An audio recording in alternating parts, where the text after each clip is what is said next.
to the InfoWars Nightly News. It's Friday, February 7th, 2014, and I'm Leanne McAdoo. Here's what's coming up tonight. Tonight, did Jay Leno's criticisms of Obama contribute to his downfall? Then, a man who survived communism blasts Oregon lawmakers for attempting gun registration. And David Knight analyzes the consequences of a police chief who swears to uphold his oath to the Constitution. All this and more on the InfoWars Nightly News.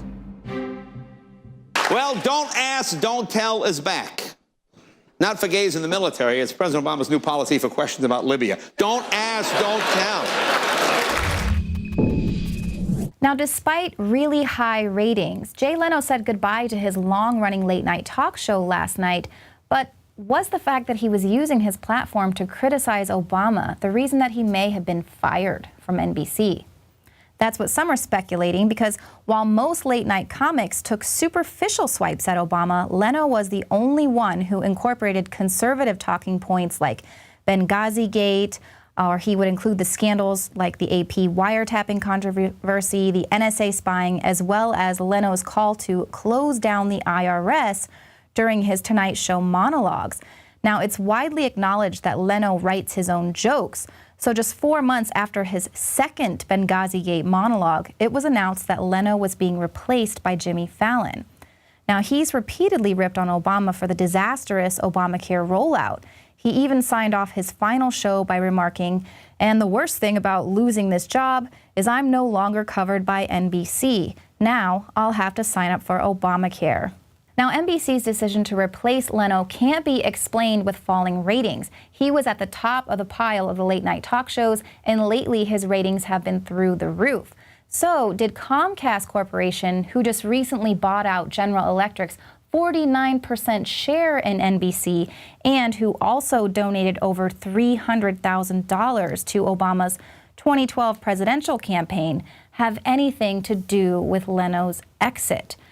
So I believe that we will be getting to the truth of that matter sooner than later, much like it's now being revealed that the State Department does, in fact, have something to do with the Ukraine. They're definitely meddling in their internal affairs. This is now due to some audio that allegedly was hacked by the Russians and posted on YouTube. It's providing irrefutable evidence that the State Department is meddling in the affairs of the Ukraine. Since the Maidan Square protests began in November, evidence has been piling up showing that the usual actors are involved. The Soros NGOs, which specialize in color revolutions, USAID, the National Endowment for Democracy, and Freedom House. The Russian government has denied any role in surreptitiously recording the conversation between the U.S. Assistant Secretary of State for the European and Eurasian Affairs and the U.S. Ambassador to Ukraine. The recording doesn't reveal anything especially sinister, but it does, however, show the displeasure of the State Department with the way things are going in Ukraine. Nuland can be heard saying, "F the EU," expressing her anger that the EU is not moving fast enough with regime change in Ukraine, and her plan is to get the UN involved in the process. Now, the audio reveals how the State Department basically calls the shots at the internationalist organization, and this is in spite of the fact that Secretary of State John Kerry has been decrying any foreign meddling in the Ukraine's internal affairs. It's clear that the State Department is virtually managing the entire process. Now, we've all been made aware by the Russian authorities that they are, in fact, spying on the hotel bathrooms of the journalists who are there covering the Olympics. So I wouldn't put it past the Russians for spying on the U.S. ambassador and the Secretary of State there. But what I thought was hilarious was that Nuland said that it was shocking that they would spy on them. Yes, because the U.S. is the only one that's allowed to do that, of course. But here we have, the order out of the Chaos Club in D.C. They don't really care who is responsible for pushing the Ukraine away from Russia. They don't really care how the job gets done because their end game is to just bring the country into this IMF, World Bank austerity scenario that we're already seeing in Greece, and it's planned for Spain, and of course, the southern countries of Europe.